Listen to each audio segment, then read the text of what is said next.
Hello दोस्तों, नमस्कार। आप सभी का स्वागत है हमारे चैनल हिंदी जी प्रैक्टिस क्लास बाई हेमलता में। तो आज हम लोग क्या पढ़ेंगे? आज हम लोग पढ़ेंगे हिंदी साहित्य में। उसी के आगे कंटिन्यू करते हैं। किसके आगे? तो रीतकाल का नामकरण। रीतकाल का नामकरण कुछ लिखवा दिया हमने, तो कुछ बचा हुआ है, तो आज इसको पूरा कर देते हैं। चलिए देखते हैं। पहले कवि 17वें नंबर के कौन कवि होंगे? भूपति। इनका पूरा नाम क्या था? राजा गुरुदत्त सिंह। भूपति का पूरा नाम क्या था? राजा गुरुदत्त सिंह। कब का था? संवत कौन सा होगा? 1770। 1770 संवत होगा। कहाँ के थे ये? तो ये अमेठी के थे। अगले कवि कौन होंगे? बोधा होंगे। यानी इनका नाम क्या था? इनका वास्तविक नाम क्या था? बुद्धिसेन था। इनका समय काल क्या है? 1804 संवत होगा। कहाँ के थे? बांदा के थे ये। अगला देखते हैं पद्माकर। पद्माकर का संवत कौन सा होगा? 1810 संवत। कहाँ के थे? ये भी बांदा के थे। अगला कवि देखते हैं ग्वाल कवि। तो ग्वाल कवि कहाँ के थे? 1830 ईस्वी। इनका समय काल पूछा जाता है। 1830 संवत होगा। कहाँ के थे? मथुरा के थे। अगला देखते हैं प्रताप शाही। प्रताप शाही से बहुत सारे प्रश्न बनते हैं, तो प्रताप शाही जरूर पूछा जा सकता है, इम्पोर्टेंट है। इनका समय काल क्या होगा? 1850 संवत होगा। कहाँ के थे? बुंदेलखंड के थे। बुंदेलखंड के थे। अगला देखते हैं राजा पंजनेश। राजा पंजनेश का समय काल क्या होगा? 1860 संवत होगा। कहाँ के थे? पन्ना, मध्य प्रदेश के थे। राजा मानसिंह जी, इनका क्या नाम था? इनका विजयदेव भी नाम था। कब का था? संवत कौन होगा? 1860 संवत होगा। कहाँ के थे? मध्य प्रदेश के थे। सॉरी, ये कहाँ के थे? इनका समय काल नहीं पूछा जाता है, पर कहाँ के थे? ये अयोध्या के थे। इनका पता भी नहीं चलता है, कहीं कहीं अलग अलग देता है, तो आप लोग इस पर गूगल पर डाल कर देख लीजिएगा। पृथ्वी सिंह रसनी जी, ये कहाँ के थे? तो ये दतिया मध्य प्रदेश के थे। कहाँ के? दतिया मध्य प्रदेश के थे। फिर से देख लेते हैं एक बार। भूपति का पूरा नाम क्या था? राजा गुरुदत्त सिंह था। कब के थे? 1770 संवत के थे। कहाँ के थे? अमेठी के थे। अगले राइटर होंगे बोधा यानी बुद्धिसेन। संवत कौन सा होगा? 1804 संवत है। कहाँ के थे? बांदा के थे। पद्माकर का समय काल क्या होगा? 1810 संवत होगा। ये भी बांदा के थे। अगला देखते हैं ग्वाल कवि। इनका समय काल क्या है? 1830 संवत होगा। कहाँ के थे? मथुरा के थे। अगला देखिए प्रताप शाही। इनका समय काल क्या है? 1850 संवत है। कहाँ के थे? बुंदेलखंड के थे। अगला देखते हैं राजा पंजनेश। ये कहाँ के थे? इनका समय काल क्या होगा? 1860 संवत होगा। पन्ना मध्य प्रदेश के थे। राजा मान सिंह, इनका वास्तविक दूसरा नाम क्या था? विजदेव था। समय काल नहीं है इनका, कुछ पता नहीं है। कहाँ के थे? अयोध्या के थे। पृथ्वी सिंह रसनी जी का समय काल इनका भी नहीं पता है। कहाँ के थे? ये दतिया मध्य प्रदेश के थे। अब अगला देखते हैं, हेडिंग डाल लीजिए, रीत शब्द का अर्थ। रीत शब्द का अर्थ क्या होता है?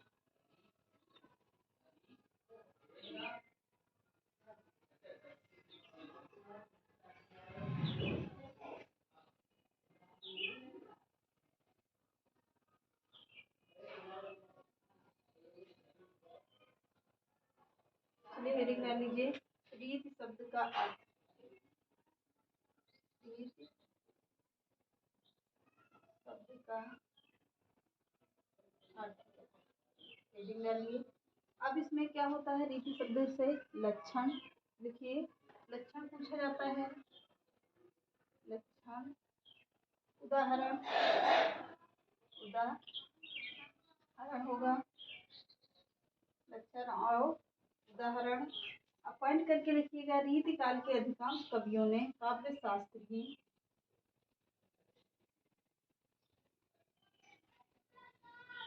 रीतिकाल के अधिकांश कवियों ने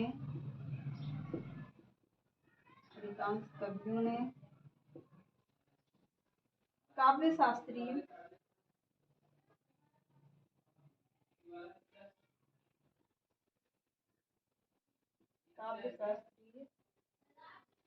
विषयों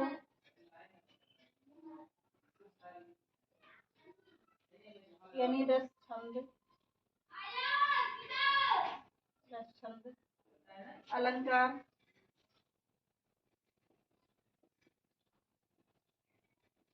अलंकार डॉट डॉट करके, लक्षण भी दिए, लक्षण भी दिए और उनके उदाहरण भी दिए, और उनके उदाहरण भी दिए, लक्षण भी दिए और उनके उदाहरण भी दिए। इसे रीतिकाल कहते हैं। इसे क्या कहते हैं? इसे रीतिकाल भी कहते हैं। रीतिकाल कहते हैं। अब एक हेडिंग डाल लीजिएगा, इस काल के आधार पर, इस काल के आधार पर,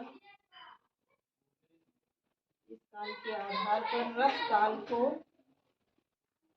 रस, इस काल के आधार पर इस काल को, एक मिनट, इस काल को 3 भागों में बांटा गया, 3 भागों में बांटा गया, 3 भागों में बांटा गया। इस काल के आधार पर इस काल को 3 भागों में बांटा गया। कौन कौन सा होगा? रीतिबद्ध काल,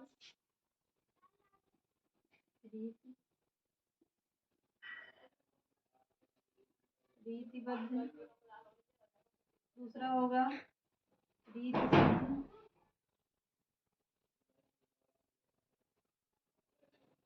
रीतिसिद्ध,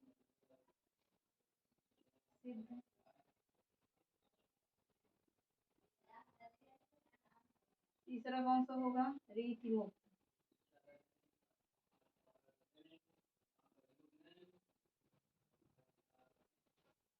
जिन्होंने लक्षण व, पहला होगा जिन्होंने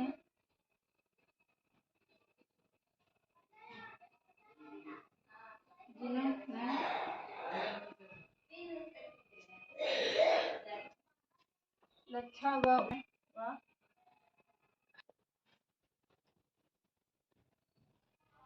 अगला देखते हैं रीति शब्द, जिन्होंने नहीं दिया पर उदाहरण दिया, जिन्होंने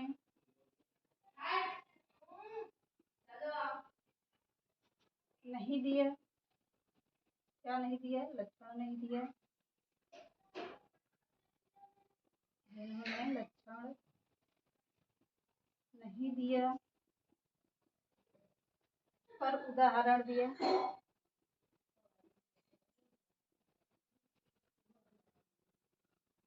पर उदाहरण दिया, जिन्होंने लक्षण उदाहरण से, मतलब होगा रीतिमुक्त में,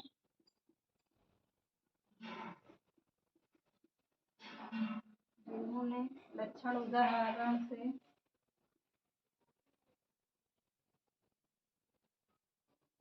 लक्षण उदाहरण से स्वतंत्र काव्य रचना की, किसकी? स्वतंत्र काव्य की रचना की। चलिए देखते हैं, रीति शब्द का अर्थ होता है क्या? एक तरफ लक्षण और क्या होता है? उदाहरण। रीति शब्द का ही अर्थ होता है क्या? लक्षण और उदाहरण।